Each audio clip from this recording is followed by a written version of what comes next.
নিরক্ষরেখা ব্যাখ্যা সহ প্রশ্ন উত্তর। তা নিরক্ষরেখা কাকে বলে? সুমেরু বিন্দু ও কুমেরু বিন্দু থেকে সমান, সুমেরু বিন্দু এটা কুমেরু বিন্দু, এখান থেকে সমান দূরত্ব, দেখো সমান দূরত্ব। পৃথিবীর ঠিক মাঝ বরাবর পূর্ব থেকে পশ্চিমে একটি রেখা কল্পনা করা হয়, সেই রেখাকে নিরক্ষরেখা বলে। নিরক্ষরেখার বিভিন্ন নাম দেখো, মহাবৃত্ত, বিষুবরেখা, এই দুটো ইম্পর্টেন্ট। গুরুবৃত্ত, নিরক্ষবৃত্ত, ভূমধ্যরেখা, 0 ডিগ্রি নিরক্ষরেখা বলা হয়। কি করে নামকরণ এলো? পৃথিবীর কেন্দ্র, এই পৃথিবীর কেন্দ্র আর নিরক্ষীয় কেন্দ্র এক, তাহলে এক, এই নিরক্ষীয় কেন্দ্র আর হচ্ছে পৃথিবীর কেন্দ্র এক। তাই পৃথিবীর কেন্দ্র ও নিরক্ষতলের সঙ্গে নিরক্ষরেখার কোনো কোণ উৎপন্ন হয় না, এখানে কোনো কোণ উৎপন্ন হয় না, অর্থাৎ অক্ষোন্নতি বা কৌণিক দূরত্ব মান 0 ডিগ্রি বলে একে নিরক্ষরেখা নামকরণ করা হয়েছে। বৈশিষ্ট্য: নিরক্ষরেখার ব্যাস পৃথিবীর ব্যাস সমান। এই দেখো, এই গোটাটাকে কাটলে তো ব্যাস বলা হয়, আর অর্ধেক কাটলে তো ব্যাসার্ধ, তাই এই ব্যাস আর পৃথিবীর ব্যাস সমান। অক্ষরেখাগুলো নিরক্ষরেখার সমান্তরালে অবস্থিত, তাহলে এই নিরক্ষরেখাতেই সব অক্ষরেখাগুলো সমান্তরালভাবে চলে গেছে, 1 2 3 4 করে 89টা টানা হয়েছে, আর 90টা তো বিন্দু, এভাবে টানা হয়েছে দক্ষিণোদয়। নিরক্ষরেখার অক্ষরেখার বৃহত্তম রেখা, তাহলে এই রেখাটা সব থেকে বড় রেখা। নিরক্ষরেখা পূর্ব থেকে পশ্চিমে বিস্তৃত কিন্তু পূর্ণবৃত্ত, মানে গোল পূর্ণবৃত্ত। নিরক্ষরেখা থেকে অক্ষরেখা গণনা করা হয়, এই নিরক্ষরেখা থেকে অক্ষরেখাগুলো গুনতে গুনতে চলে যায় 1 ডিগ্রি 2 ডিগ্রি করে, উত্তরে 89টি আর দক্ষিণে 89টি, তাহলে 89 89 আর মিডিলে নিরক্ষরেখা একটি দিয়ে 179টি অক্ষরেখা টানা হয়। নিরক্ষরেখার জন্য উত্তর ও দক্ষিণ গোলার্ধে ভাগ হয়েছে।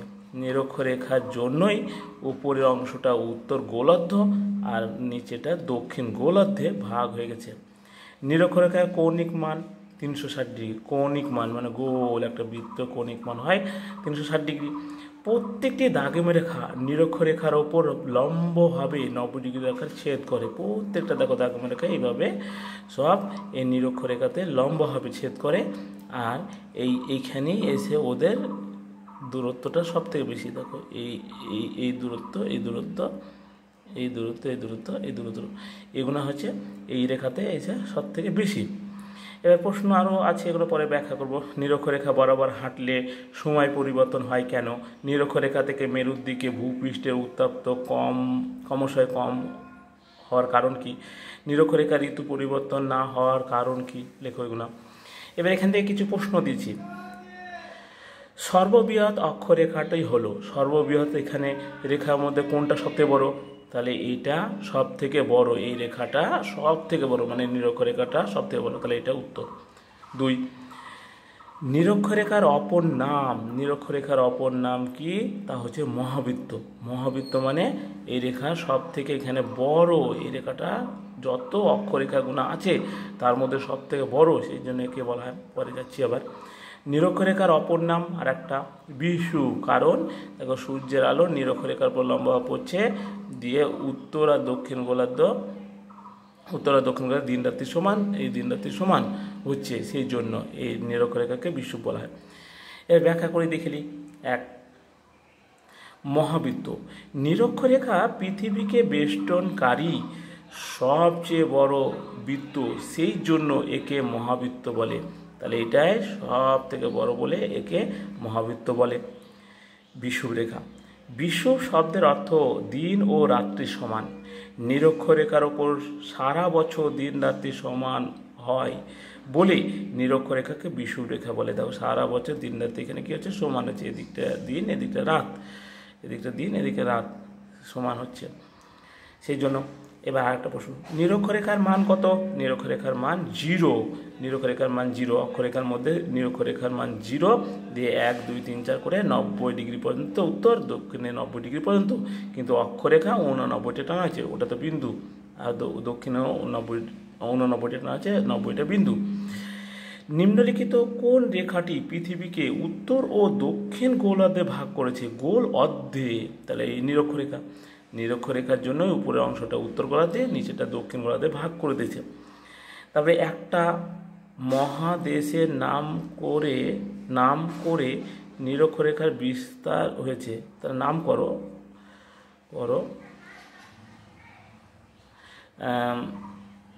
তা হচ্ছে এখানে আফ্রিকা। কেন? এই যে দক্ষিণ আমেরিকার নিরক্ষরেখা গেছে, আফ্রিকা গেছে, এশিয়াতে গেছে, কিন্তু উত্তর আমেরিকায় যায়নি। তাই জন্য এখানে প্রশ্ন আছে কোন কোন মহাদেশের ওপর দিয়ে নিরক্ষরেখা বিস্তৃত? তা দক্ষিণ আমেরিকা, আফ্রিকা, এশিয়া, এই মহাদেশগুলোর ওপর দিয়ে নিরক্ষরেখা বিস্তৃত হয়েছে।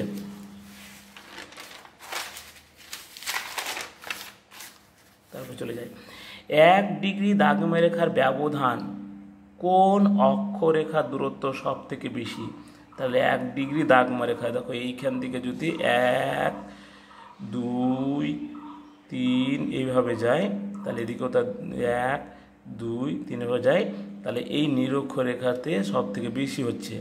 তাহলে ধরো এখানে নিরক্ষরেখাতে বেশি, তারপরে ধরো কর্কটক্রান্তি রেখায় কম হবে, সুমেরুবৃত্ততে দেখো এইগুলোতে কমে যাবে। তাহলে উত্তরটা নিরক্ষরেখা। অক্ষাংশ বা অক্ষরেখার গণনা করা হয় যে রেখার ভিত্তিতে, তা হলো কি? তাহলে সেই নিরক্ষরেখা থেকে গণনা করতে হয়। নিরক্ষরেখা থেকে 1 2 3 4 5 6 করে আর 90 পর্যন্ত। নিরক্ষরেখার 2 দিকে মানে উভয় পাশে তাপমণ্ডল কোনটি? তাহলে এখানে উষ্ণমণ্ডল দেখেলি। তাহলে নিরক্ষরেখা, তারপরটা তো উত্তরে তো কর্কটক্রান্তি রেখা, তারপরটা সমীরবৃত্ত, তারপরে দক্ষিণতায় মকরক্রান্তি রেখা, সমীরবৃত্ত, আর এটা তো দুটো বিন্দু। তাহলে এই নিরক্ষরেখা থেকে উত্তরে 23.5 ডিগ্রি আর দক্ষিণে 23.5 ডিগ্রি। তাহলে এখানে উষ্ণমণ্ডল আছে, উপরেরটাকে উত্তর উষ্ণমণ্ডল, নিচেটাকে দক্ষিণ উষ্ণমণ্ডল।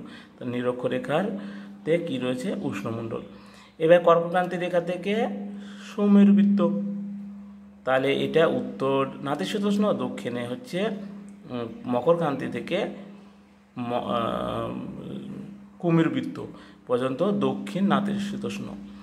আর সুমেরু বৃত্ত থেকে মানে মেরুবিন্দু মানে উত্তর মেরুবিন্দু পর্যন্ত উত্তর হিমমণ্ডল, আবার এদিকে কুমেরু বৃত্ত থেকে কুমেরু বিন্দু পর্যন্ত দক্ষিণ হিমমণ্ডল। এইভাবে রয়েছে। আজকে এইটুকুই, তারপরে নিরক্ষরেখার সম্পর্কে আরও বলবো।